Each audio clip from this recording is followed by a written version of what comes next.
Good morning. Great to be back in Tampa. Thank you all for coming. We got a great series of announcements today. I do want to start by recognizing some of our dignitaries. We have our Commissioner of Education, Manny Diaz. We have State Board of Administration Director Chris Spencer. We have Senators Collins and Ingoglia. And we have Representatives Cheney, Gonzalez, Pittman, and Owen. So I want to thank everybody for being here. We in the state of Florida take pride in how we run things.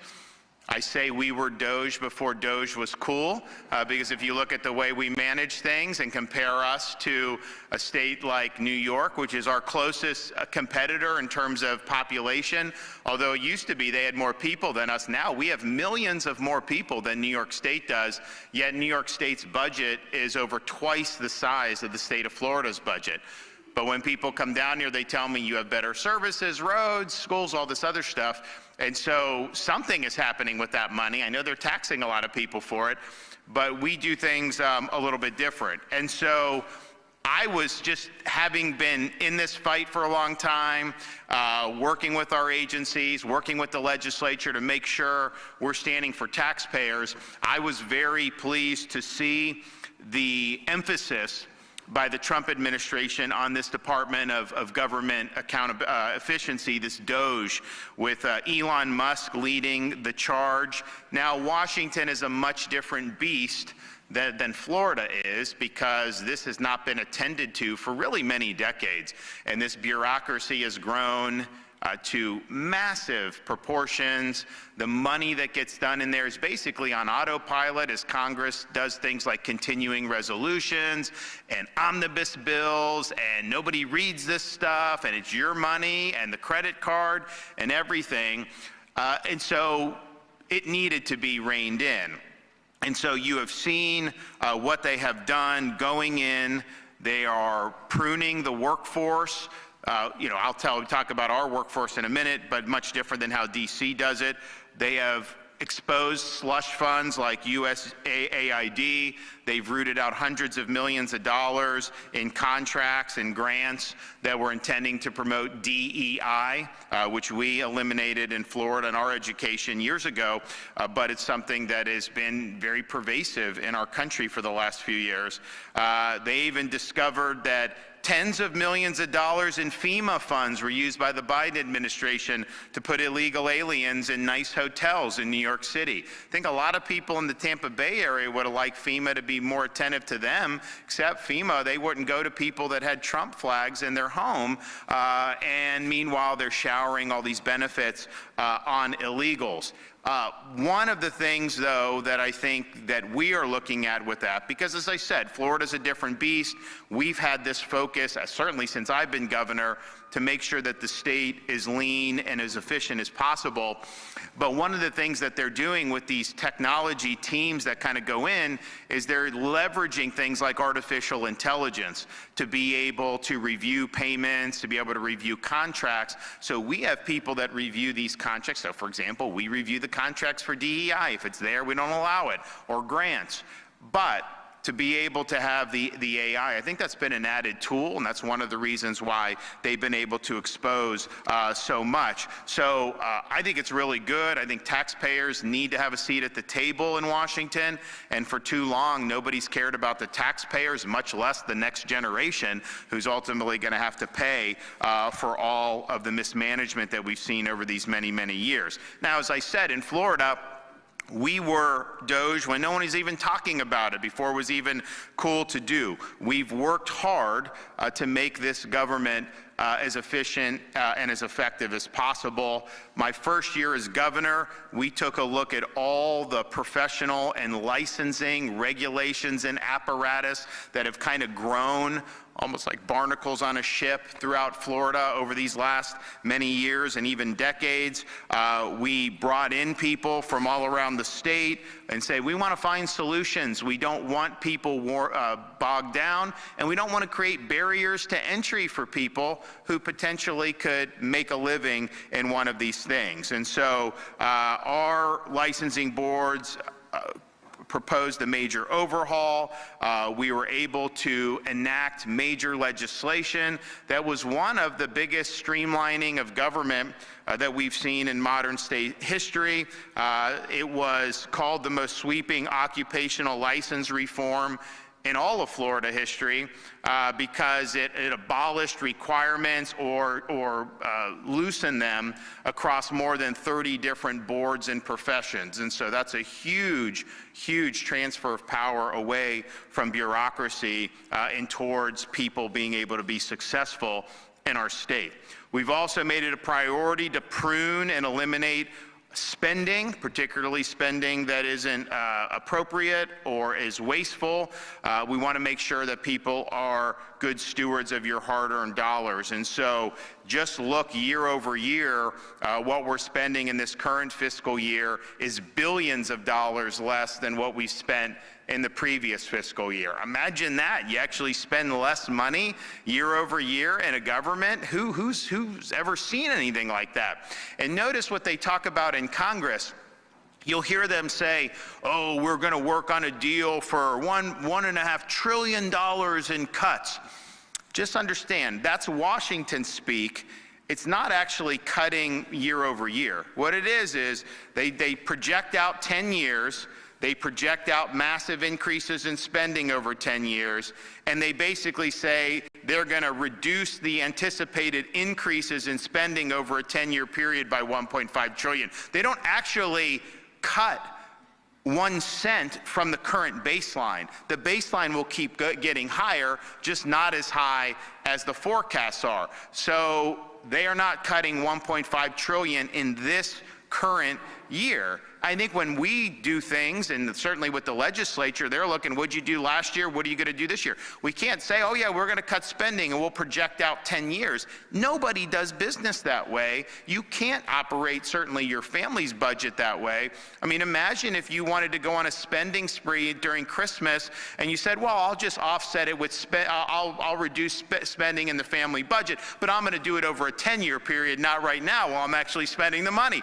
That wouldn't fly. Nobody would say that that's something that's okay. So to actually reduce spending year over year is a really major thing, and we were able to do that here in Florida. And keep in mind, certainly since I've been governor, we've had explosive population growth. So just doing the normal things you do, you got to do more. You got to build more schools. You got to do more roads. You have to do different things for the services to be there, of the core things that everyone thinks government should do. And we've had the biggest period of inflation because of obviously what the guys have done in Washington, the Federal Reserve, all this stuff. So we had projects, like major projects that everyone thinks are good, but then I had to go back like a year later and put tens of millions of more dollars into it because the cost went up so much. In fact, you look at the cost of some of these things, just go back 5 or 6 years, some of these projects have gone up 50%, 70%, some of them have doubled in terms of how much it costs, and that's driven by supply chain, inflation, all these other things. So we've had to deal with that, big population growth and big increase, and yet we're still able to bring in the budget billions of dollars less than we did the year before. We also have, by the end of this fiscal year, we will have, so Florida became a state in the 1840s, accumulated debt all the way until basically the present time. So when I became governor, if you took all that debt up until 2019, we've now retired 41% of our state's total historical debt. And I don't think there's any other state that can say that. That's a major deal.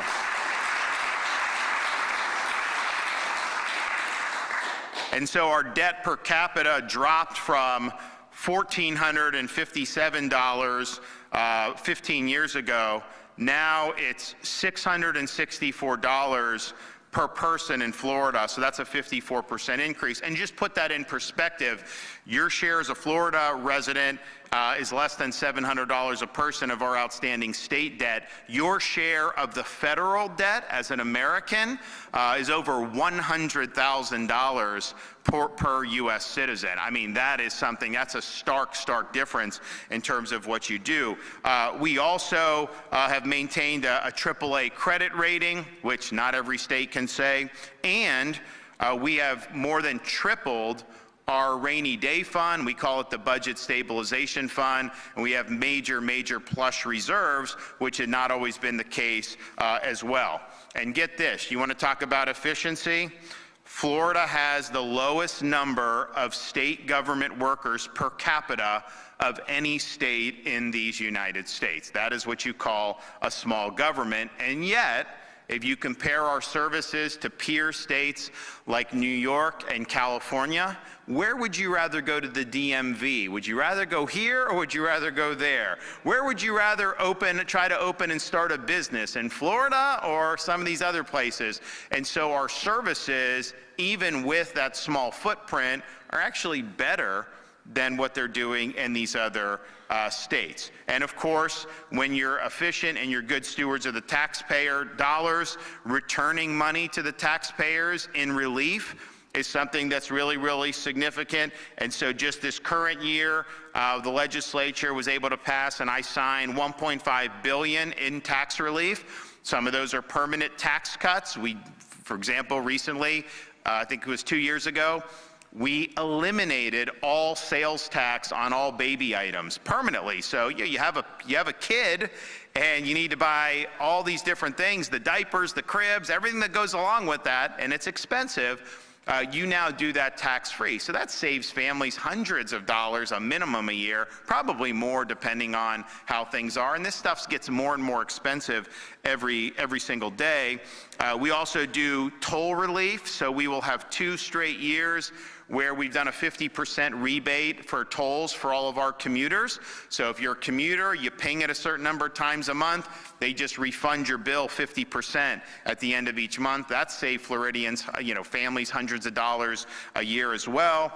And of course, we do our special sales tax holidays, things like back to school, disaster preparedness, our Freedom Summer tax holiday, where you can do a lot of activities and outdoor stuff during the summer. In this coming year, I've actually proposed a Second Amendment summer where your ammunition and firearms are tax-free from Memorial Day through July 4th, and I hope that the legislature includes that. It's honestly not big of a fiscal impact, but I think it's something that a lot of our sportsmen and gun enthusiasts will really appreciate, especially on the ammo, because that gets more and more expensive as the supply has been pretty tight over these more recent years. So we have delivered record tax relief, I think every year.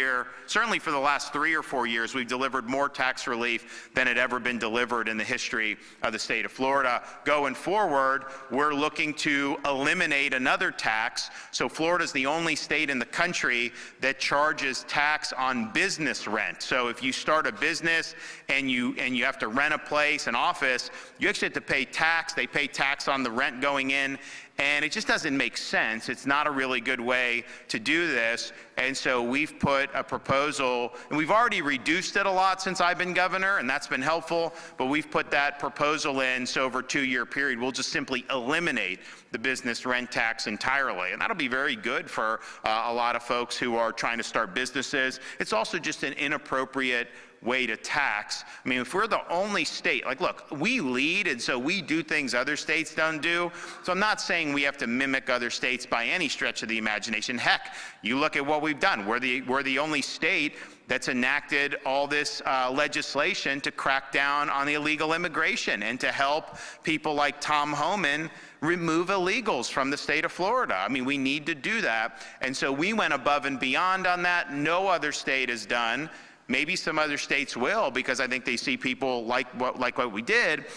But the reality is we don't necessarily follow suit. At the same time, there's a policy that's been in place for decades and nobody else is doing it. I then look and say, okay, no one else is doing this. We're a low tax state. If even California doesn't tax this, if even New York doesn't, should we really be taxing it? So we said no. So we hopefully be able to get that gone. I know we've had a lot of great success with the legislature on reducing that anyways, but if we do that, and all the other tax relief proposals, including the Second Amendment summer, including the marine boating gas holiday where you wouldn't pay tax on marine fuel, and that's a huge deal for a lot of our fishermen, a lot of our boaters.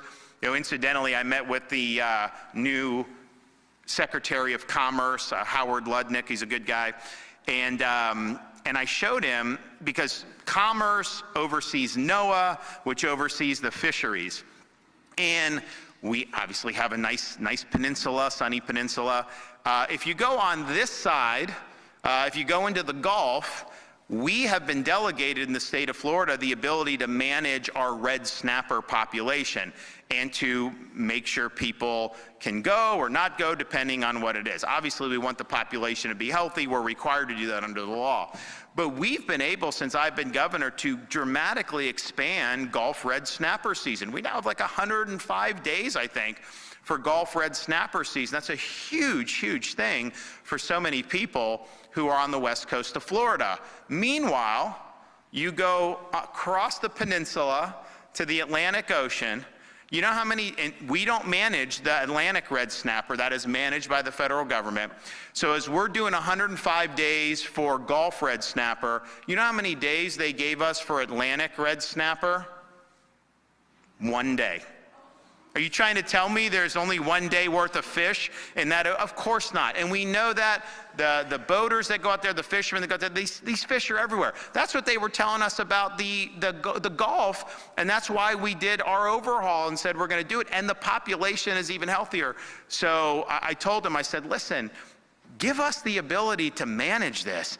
I was like, this is ridiculous. I was like, so many people on the east coast of Florida will be happy if we're able to do it. So hopefully we'll be able to get that delegation. We'll be able to expand Atlantic red snapper season. We obviously have Gulf. I may be able to expand it even more. We're working on that. And I always tell these guys, I was like, give me more days, give me more days. So we may be able to do that again. We'll have an announcement on that shortly. But this marine fuel holiday, that's going to save people a lot of money. So hopefully the legislature will be supportive of that. I know there's a lot of their constituents that really are doing that.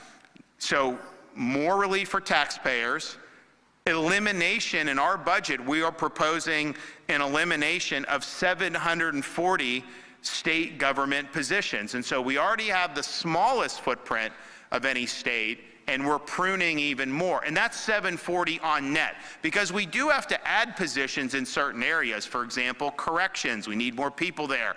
We need more folks to help with some of our highway patrol or law enforcement. There's different things we have to do that everyone would agree you have to do.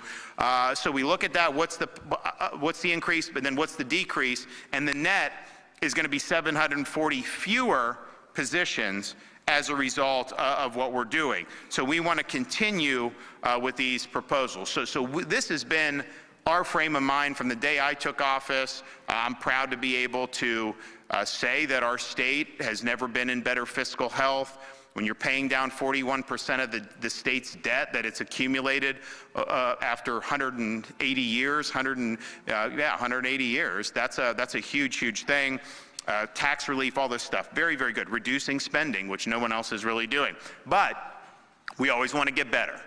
And so we look to see what Musk is doing with the DOGE in Washington, D.C.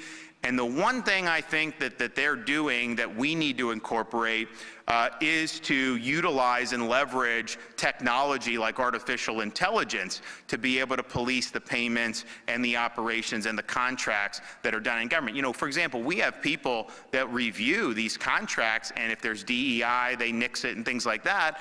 But this is some high-powered stuff, and I think would be able to provide us some good information. So, you know, we have already been doing this stuff. This will really help enhance that.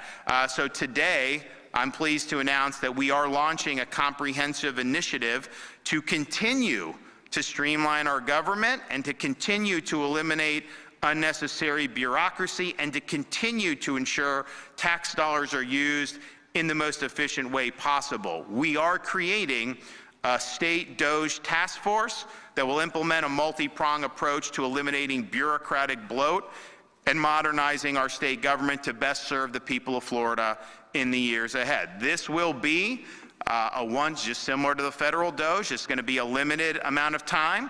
It'll be a one-year term. It will sunset following the completion of the mission. Now, we've already been looking at things that we can do leading into this upcoming legislative session, and we've already earmarked over 70 state boards and commission for abolishment and to sunset them.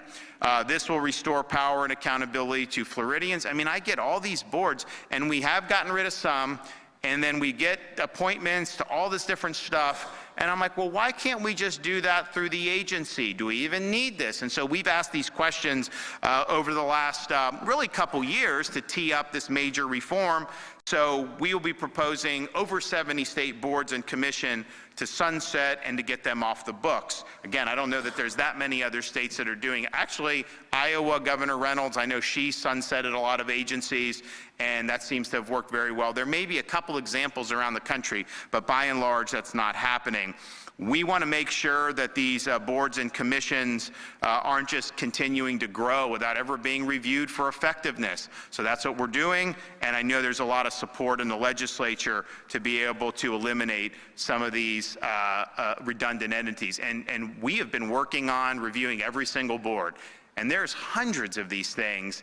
A lot of people have never heard of any of these things, but they're there, and we've examined the budgets, we've examined appointments, vacancies, the mission, trying to assess whether the mission's still relevant, whether it overlaps with other boards or authorities, or whether it has become obsolete over time. And there are some that actually serve their purpose. So they did what they had to do, maybe they issued a report, and so then you get it off the books. That's the way to do. Some of these boards haven't met in recent years. Some of them haven't had appointments for many, many years. We gathered feedback from state agencies as well as stakeholders. We wanted to make sure that we were doing this right, and this is part of a broader strategy to be able to streamline government. So a total of 900 positions, this is in addition to the ones I said, will be eliminated. That will be good for the state of Florida. So that's one thing that we've already found, that we've already proposed. We do need the legislature to ratify that and to enact those reductions, but I think that we've gotten good feedback. I've spoken with both the Speaker and the Senate President. We also want to make sure that we're proactive and that we're doing all we can to make sure our state, university, and college system are being good stewards of your tax dollars. Now, we have not raised tuition since I've been governor. You now have the lowest tuition in the United States of America for a Florida resident. There's ways you can get that paid for if you're in Bright Future, so we're proud of that. But what we've also done over that period is we have increased appropriations to our state university system in really significant ways. And a lot of that has been really good. A lot of that has helped. For example, we now give a pot of money for the universities, for the presidents to recruit faculty, so they can bring in faculty. If you have somebody that's good at like MIT, you can offer them money, you can give them a position. We don't let the current faculty blackball anyone because they don't toe the ideological line. We want people that are going to bring different perspectives, particularly with how stale academia has gotten with just the intellectual vapidity that you've seen, where they're basically parroting similar ideology. That's not good for universities. So we've worked really hard to create different perspectives. I think it's been good, but that's money well spent if you're bringing in really high-quality professors to be able to do this stuff. So we're proud of that. And there's so many other things that we've been able to do, but we also need to make sure that the money is being spent as wisely as possible. So yes, we do have the lowest undergraduate tuition and fees of any state in the country. It's about $6,300. Most universities that are public are about $12,000 is the average, so we're almost half of what the average is. And there's some in these universities that are over $20,000 even for in-state. Certainly I know there's a bunch that are like $18,000 for in-state, and some of these are good schools, but still, that's a lot different. If you have $6,300, you don't need to take out one red cent in loan. You really don't. Between what the parents, even the parents are very low income and can't afford a lot, you can work part-time jobs. There's things that you can do to be able to get through there, so you can graduate with either no debt or at the worst, very minimal debt. You get $18,000 tuition, room, board, all that stuff. You're not going to probably be able to make enough in a part-time job to be able to pay that, so you likely will take on debt, and that's even at some of these state universities, but not in Florida. We have some of the highest ranked public universities in the country. We have 4 ranked in the top 50. University of Florida, Florida State, South Florida, and Florida International University. Of course, Florida International now has a new president. Our former Lieutenant Governor, Jeanette Nunez, got installed there last week. there was some protests from left-wing student and faculty, and people said, oh man, did you see the protest? I was like, good. I was like, if they're not protesting her, then I must have done something wrong. So that's like a confirmation that she was the right choice to be able to do that. So we're happy with all that, and we want to make sure that this has value. We have a lot of money earmarked in our budget for higher ed. The legislature has been very supportive of our state university and college system, and I know they're very thankful of that, but we also want to make sure that this is going well. So I'm announcing as part of this initiative, universities in Florida will be subjected to an independent review and audit to study efficiency and effectiveness of their operations in financing. This is the DOGEing of our state university system.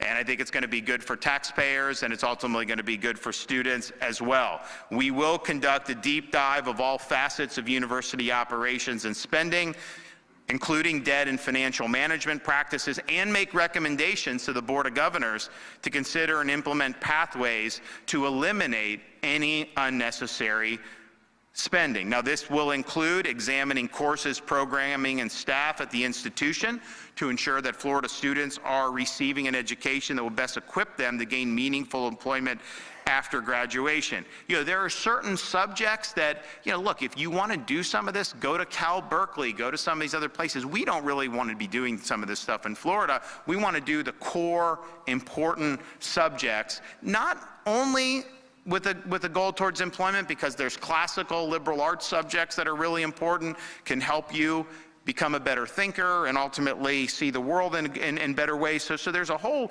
host of things. It's not like it's rigid, but some of the ideological studies stuff, we just want to prune that and get that out, and we want to make sure that these universities are really serving the classical mission of what a university should be.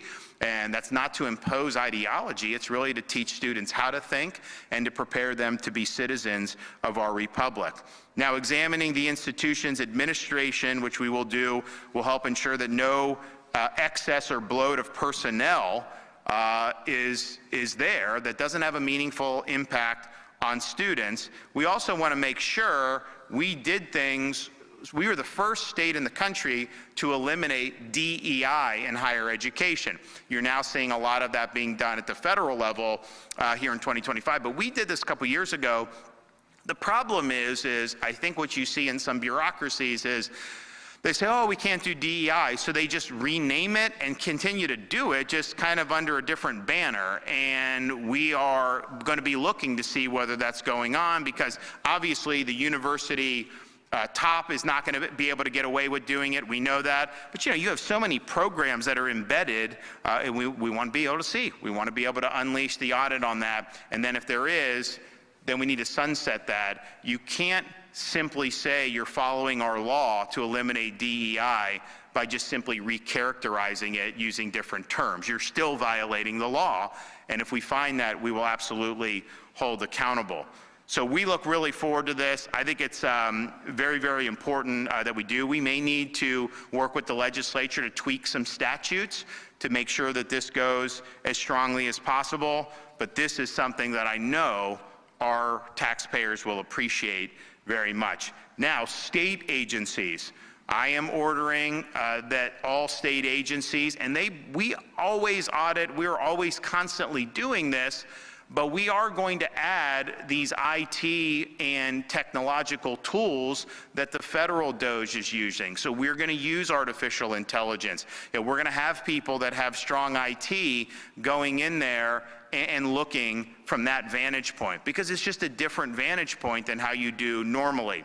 And I think that's going to be a great supplement to our efforts. So for example, we stop any contract that is DEI, but AI, maybe they know ways around. People use different language. AI picks up on that, flags it for us, and then we can put the kibosh on it. So I'm really looking forward to amplifying our current efforts with the use of artificial intelligence. Now, local governments.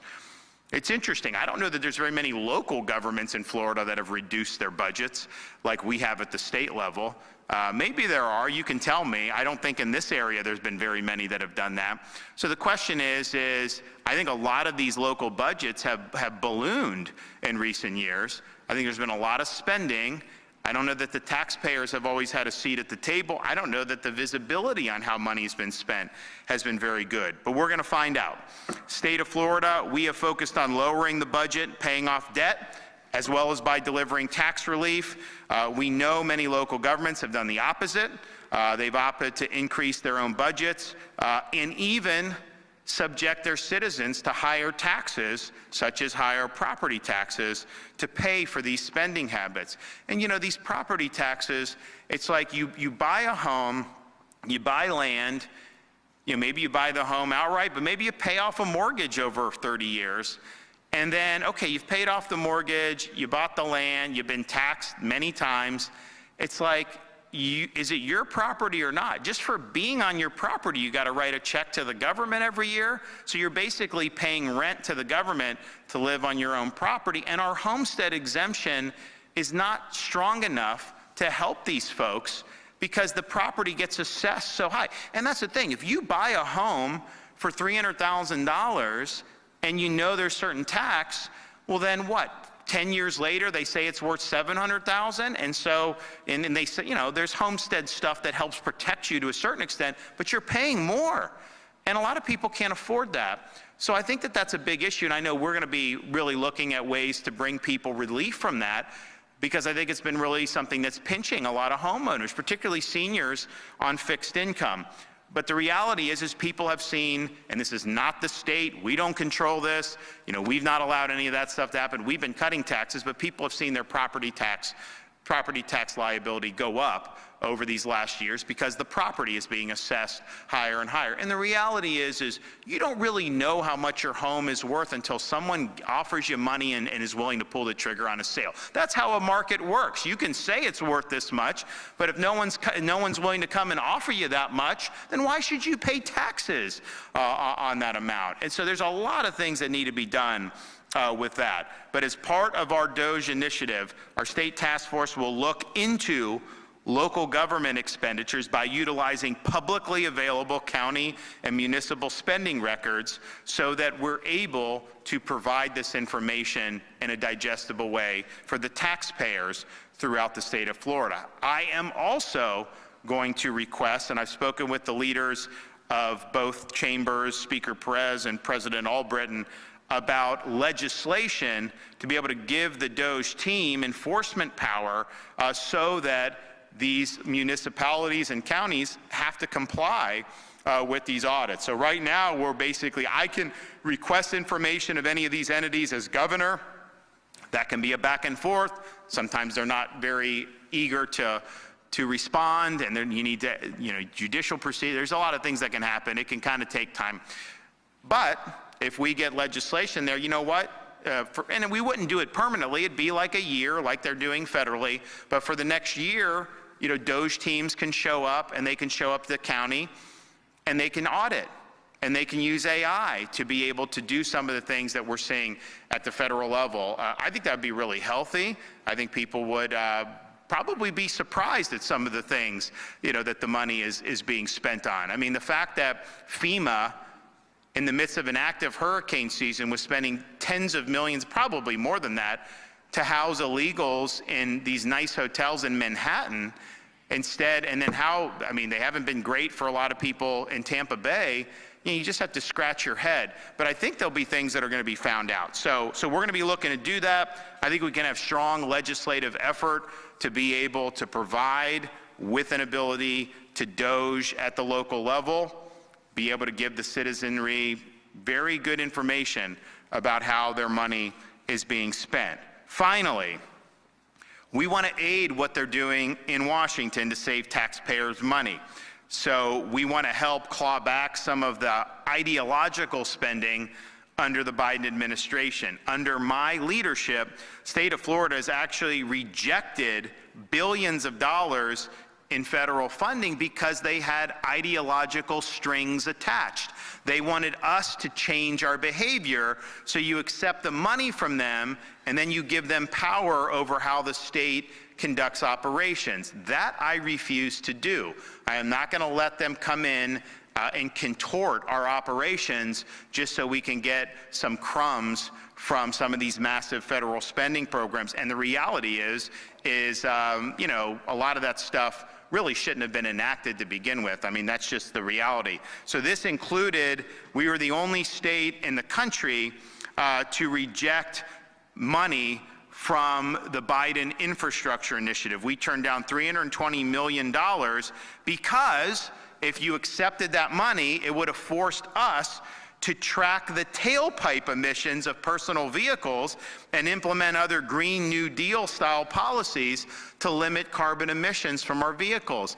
I don't want to be policing your tailpipe. I think it's ridiculous. I have a budget surplus. We don't need the $320 million. That $320 million is not even close. I mean, the behavior they want us to do, I mean, that is nothing. That's peanuts to expect us to do that. So we didn't do that, and we were the only state in the country to reject the money coming from Biden. But here's the thing. We rejected it. We said, we're not playing your game. We're not doing it. We want to give the money back. We use it to reduce the debt, use it to reduce the deficit. But despite that, the Federal Highway Safety Administration could not find a way to accept the repayment because there's no mechanism in place to allow a return of funds. How ridiculous is that, that they can't even accept money that we don't want to spend?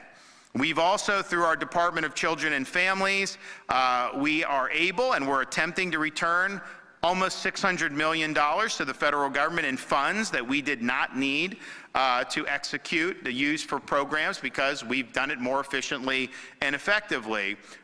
We are asking the Trump administration, let us return some of this unused or surplus amounts of federal funds. Apply that to the DOGE savings. Apply that to reducing the debt. Now, the reality is my view as governor, even though a lot of the stuff that goes on in Washington with Congress I think is insane, if there are federal programs that can help, whatever levers are there, I try to use and help. So when we have the disasters, you know, we ask for FEMA to unlock different things. People get individual assistance, all this stuff. And that's fine, but when you start conditioning this on us changing who we are as a state and embracing really noxious concepts and policies, you know, we're not going to do that, and we're going to make sure that we continue representing the people in the way that they elected us to represent them. So we do have money that's available, even though we have used in other instances when there's no strings attached. On this one, on some of these, it created problems. So we can, between both DCF and transportation, that's close to $1 billion that we can return to the federal coffers. And look, we're running $2 trillion plus annual deficits. It's a really, really bad picture. I'm not saying that this $1 billion is going to make or break the fiscal viability of the republic at this point, but I also am not one of the people, like you have a lot of people in the media that will say, oh, USAID, it's only $40 billion, like that's nothing compared to the deficit. Well, it's that way of thinking that leads it to get to $2 trillion. If you actually said, no, $1 billion is real money, and watching they say it's not real money, you say, no, it's real money, let's save it here, let's save $5 billion here, let's save $50 billion there. Eventually you create a culture, and that's what we've done in Florida. I mean, we've really worked hard to make sure we have strong finances and strong operations of the government. So I'm excited about this effort to take some of what we've seen in Washington that they're doing with Elon Musk and apply it to Florida, both our local governments, our universities, and then particularly looking at how we have been auditing ourselves and doing this over many number of years. And of course, that's how we got the 70 boards to eliminate. But applying some of the technology and artificial intelligence, I think it's going to help us do even better going forward. So I want to thanks to everybody who's been involved in helping with this. I do think this is something that can be very meaningful, and we'll continue leading the way. And the bottom line is, you know, you see what they need to do in Washington to try to right the ship. If they just make America operate like Florida, we will be in much better situation. Okay, Chris Spencer, come on.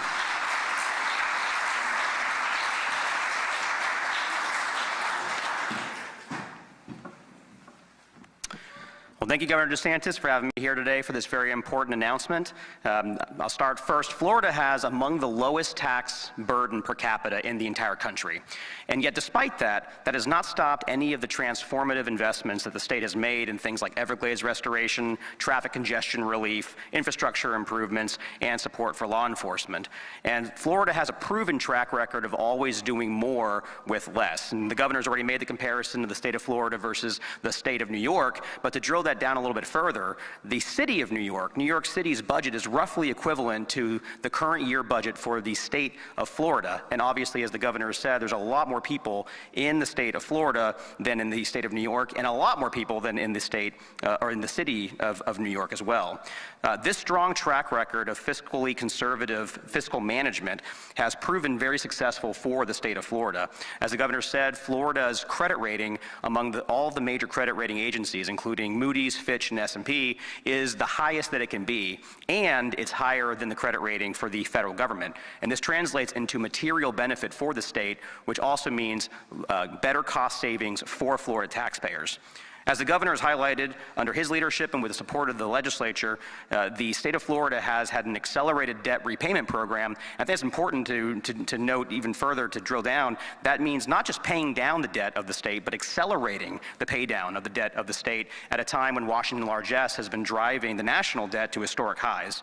So, Governor, I want to thank you for this initiative. I think it's very, very important, and it's always prudent to regularly assess opportunities for further efficiencies in government. As Executive Director of the State Board of Administration, we see this strive for efficiencies in all the private enterprises that we invest in on a regular basis, and it's just common sense. Those who are entrusted with scarce taxpayer resources should always be looking to optimize those taxpayer resources. And I'm honored to be a part of this initiative, Governor, and looking forward to hitting the ground running and to deliver great taxpayer savings for Floridians. Thank you. Okay, thanks, Manny.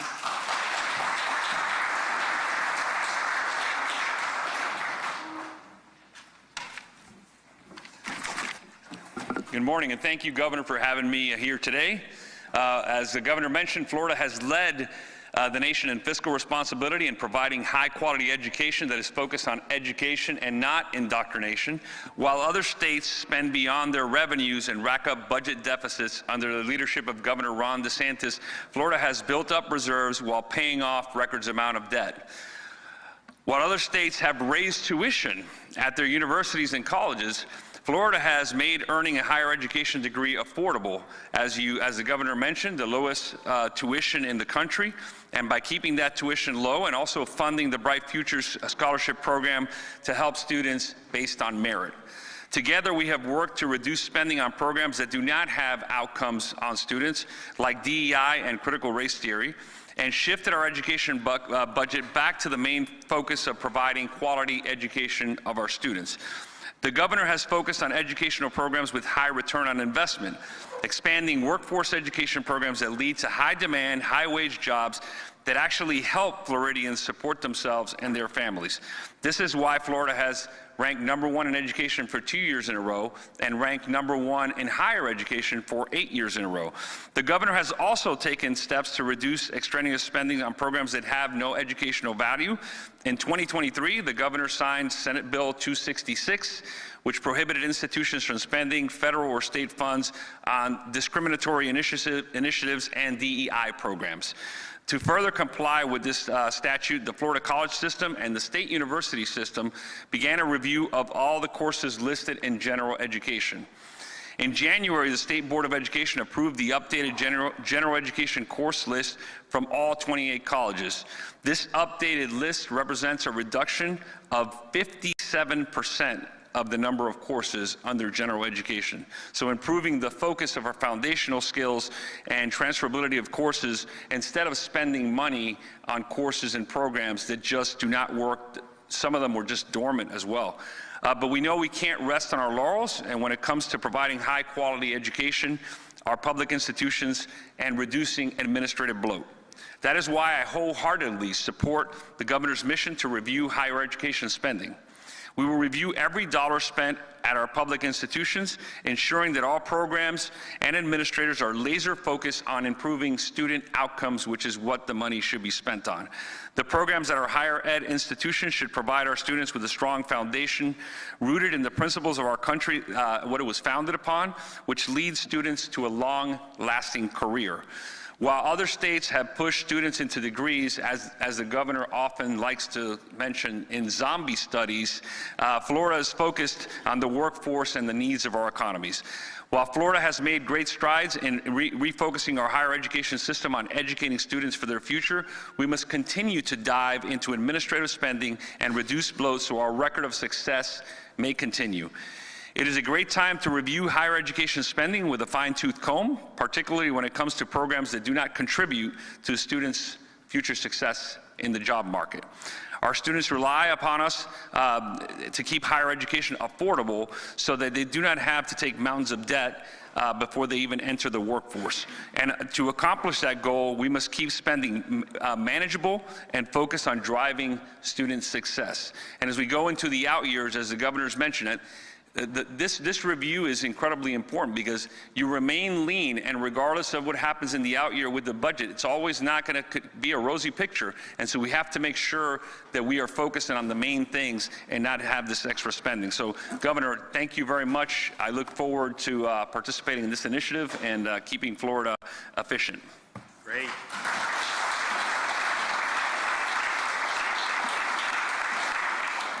And look, we don't really need to be, I mean, we've already have a record where we can say we're the best in the country and all this, and you could rest on your laurels, but that's just not the way we roll. We want to figure out how we can do it even better. I look forward to leveraging some of the technology. I look forward to looking what's going on with the universities nationwide, if you go back, and it really tracks almost perfectly for when you had the gusher of student loans. You know, it used to be like a loan was something that was a little rarer, wasn't something, then it just kind of became like, and people are like, the students are told, oh, don't get a job, don't do anything, just take out more loan money, and that's not worked out well, but it's interesting, as more money was available for universities nationwide in the form of these loans, has it improved the actual education? I don't think so. What has changed?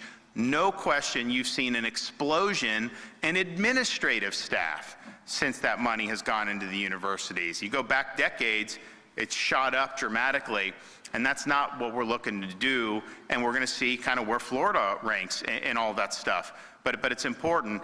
I don't anticipate us, even though we've been doing this, even though we're gonna try to find other more innovative ways to supplement the efforts, I don't think you're gonna see in Florida the stuff that you've seen in Washington. I mean, in Washington, you'll have massive buildings in DC that nobody's been to in 4 years.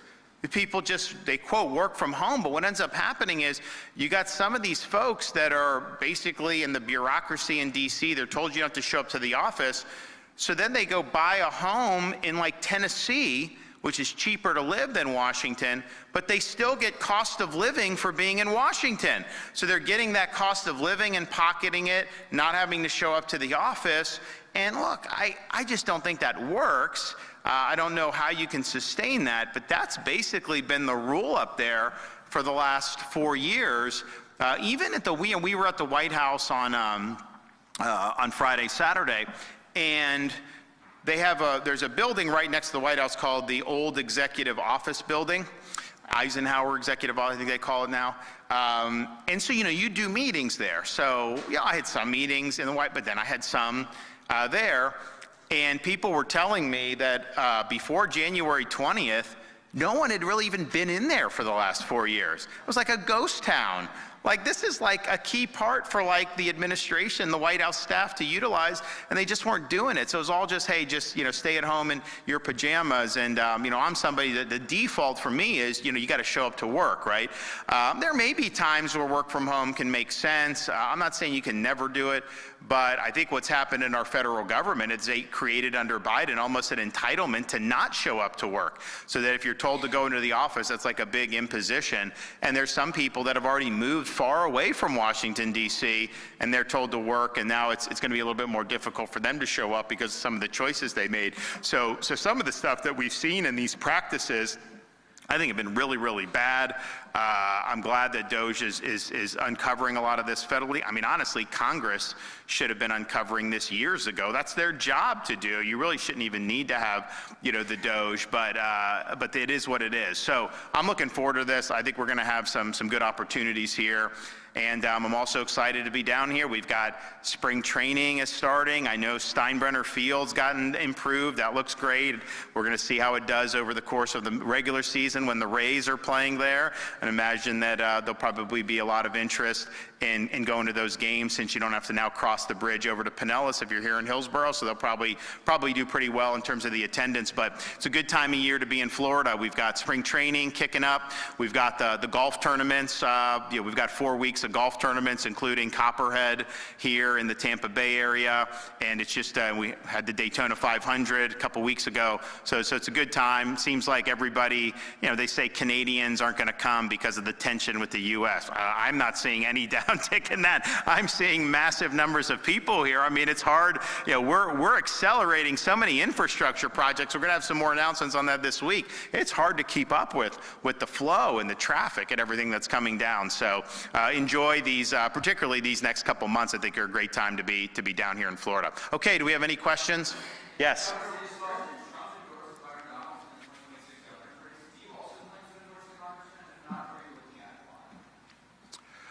My view is Donald Trump just got into office. I want these congressmen focused on enacting his agenda. They haven't done very much yet.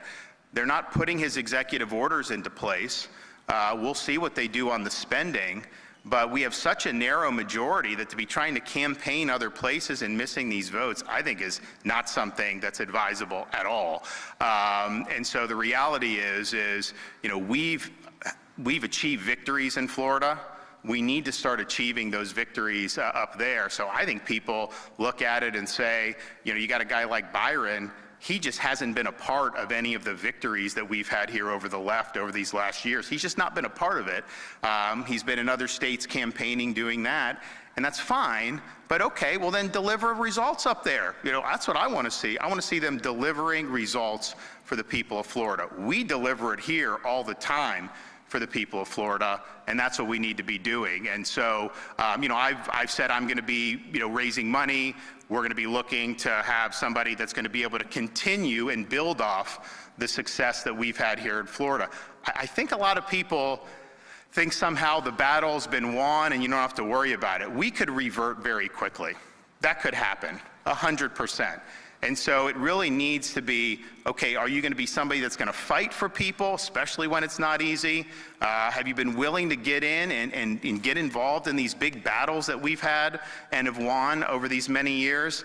And if you're not willing to do that, then I think we are going to see this state revert. So I would not take anything for granted. I know people have been we've had hundreds of thousands of people move here specifically because of the policies that we have. And I think that that's something that you should not take for granted. This is not necessarily something that just goes on autopilot. And it's just something that I think is really, really important. So my thing is yes, we've achieved these victories. We have more to do. But you got to solidify that, and then you got to take it to the next level, and that's really what the name of the game is. Governor, do you see your choice, your upcoming choice for replacement for the lieutenant governor as someone who will be your political heir potentially for the 2026 race? I haven't really thought about the lieutenant governor as much. I'm going to wait on that. We're working through this legislative session that's going to start next week. We also, I think there'll be a position for chief financial officer starting at the end of March. We'll wait on that till after the legislative session as well. We want to focus on what's really important. I also want to be able to watch how different people are able to perform over the next couple weeks. Some in the legislature and some out of the legislature. So we'll look at that as we get out of the thing. And so in terms of this now, people ask me all the time about our wonderful First Lady, who has done a fantastic job as First Lady of Florida. And there's been a lot of people, I was asked on it on Fox the other day about, all these people are chattering about her running. And what I said was, she's never angled for anything, right? Because that's just not who she is. I mean, she kind of, does what she does. But I will tell you this, you're talking about somebody like her. I won by the biggest margin that any Republicans ever won a governor's race here in Florida. She would do better than me. Like, there's no question about that. That would happen. And she's somebody that has, I think, the intestinal fortitude and the dedication to conservative principles that anything we've accomplished, she'd be able to take to the next level. And I remember back in the day, this is years ago now, probably my first or second year as governor, we were down in Palm Beach and we were at a dinner and we were sitting next to Rush Limbaugh, who's a good friend of mine and is a good supporter. And the First Lady's just holding court with Rush about conservatism and all this other stuff. And you can see, like, Rush, his eyes are lighting up because, Rush would always say the spouses are more liberal and it pulls the office holder to the left. And on this case, he's saying, like, that is not true. And so at the end of the dinner, he's like, put his finger in my chest. He's like, the only person I would rather have as my governor than you is her. And he pointed to her. And I was like, that's a pretty good endorsement there. Anyone else?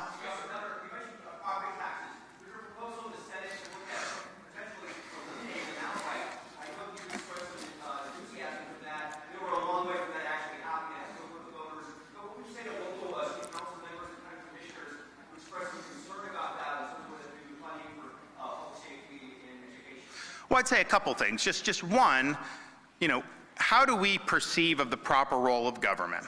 And do you think it's fine that you buy property, you buy a home, you own it outright, free and clear, and yet you have to continue to pony up money to the government just for the courtesy of using your own property?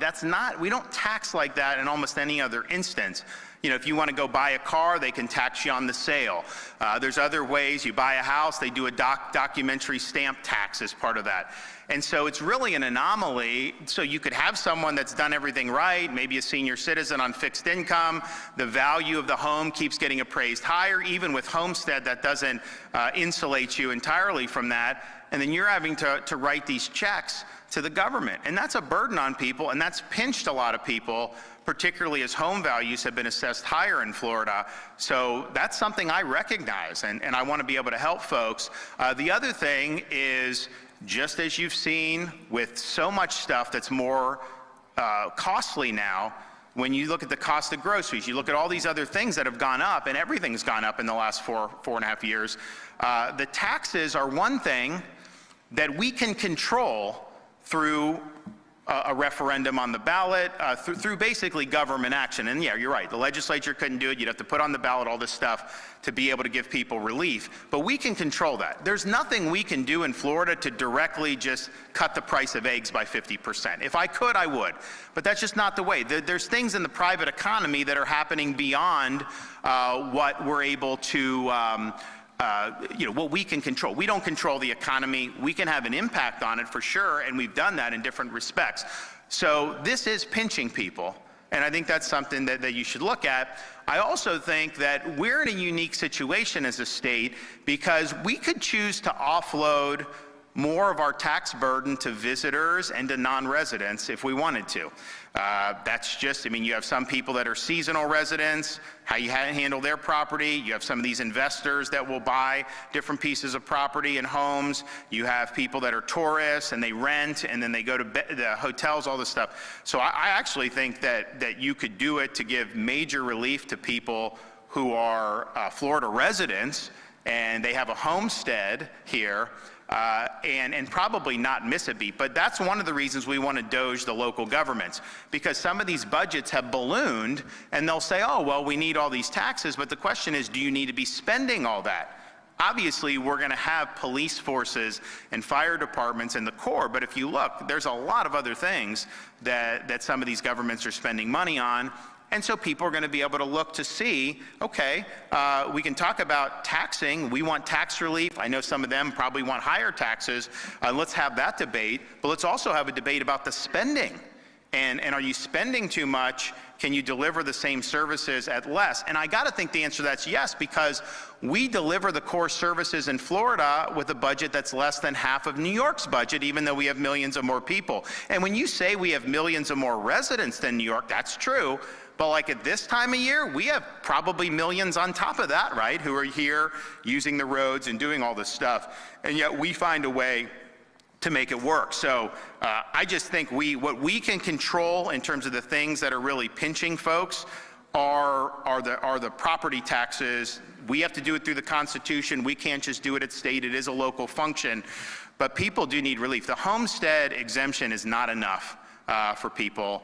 Their assessments are going up. They're having to pay more, and we don't want to see that. You know, we've taken action on sales tax relief. We've taken action on all these other things. You know, we did.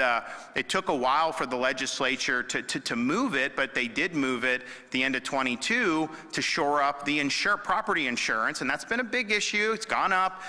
But last year in 24, it's gone up everywhere, by the way. The S&P Global rated Florida as having the smallest increase in the country.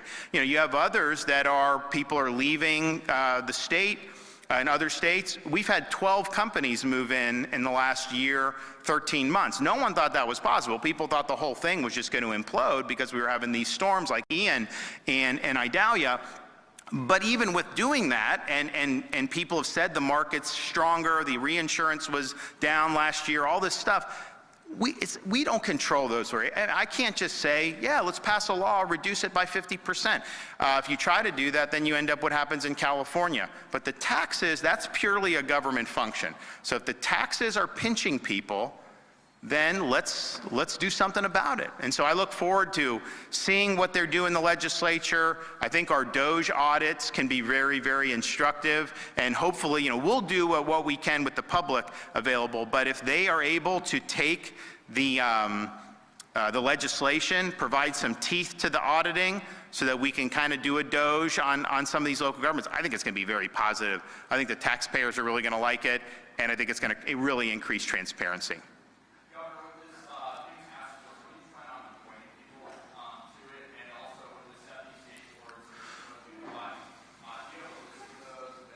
So we'll be producing that list shortly. We're working with the legislature on that. I think by and large they're in agreement of, I think, almost all of them. We want to make sure that everything is good. So that'll be coming for sure. And yes, stay tuned for us putting some folks together. You will see. I know Chris Spencer will be involved. Ben Watkins, our bond finance, will be involved. And these are guys that have a lot of wherewithal. They will be leveraging the IT and the tech that I think can really help us take these initiatives to the next level. Okay, thank you. God bless.